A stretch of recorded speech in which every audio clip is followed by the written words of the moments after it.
story is sure to warm your heart this morning as Central Texas family reunited with their pup. That's right, but it did take 2 years until Nikki returned home. Our Sierra Shipley joins us live in studio. Sierra, tell us about this reunion. Well, if it wasn't for the microchip and the Good Samaritan that brought her into the vet, Nikki would never be able to return home to her family. The mom, Angelique Miller, stepped out for a quick errand, left her 2 dogs in the backyard, and when she got back, only one was left and the gate latch unlocked. Reunited, and it feels so good. She's a cute little pie. 5-year-old Lizette Alvarez is overjoyed. Her Bichon Maltese pup Nikki is back from the circus. I didn't want to break her heart.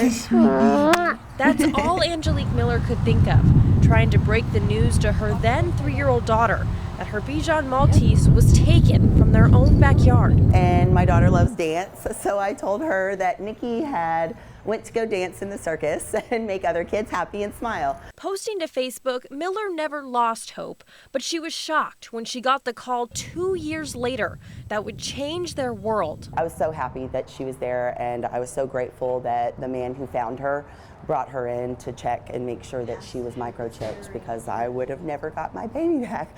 Not only thankful for the man who brought Nikki in, but the microchip that was put in her years ago. Something happens to your pet, you want to make sure it gets back to you.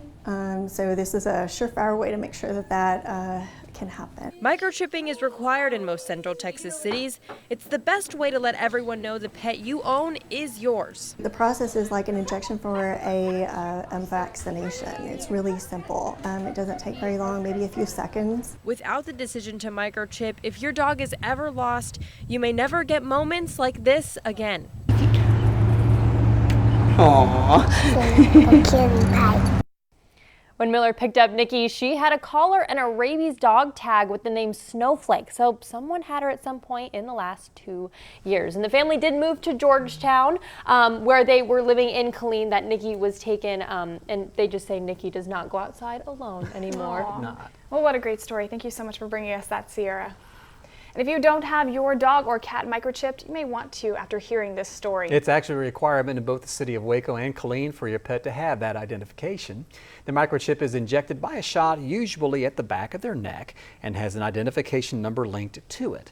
When a dog comes in to check for a microchip, there is a scanner they run across the backside and a number pops up. Inputting that number into the pet registry will pull up the owner's information. We at the Animal Birth Control Clinic have implanted over 4,500 microchips every year for the last 3 years. So we feel like we're contributing in a heavy way. Usually microchipping comes at a small cost, but there are events that sometimes offer microchipping for free.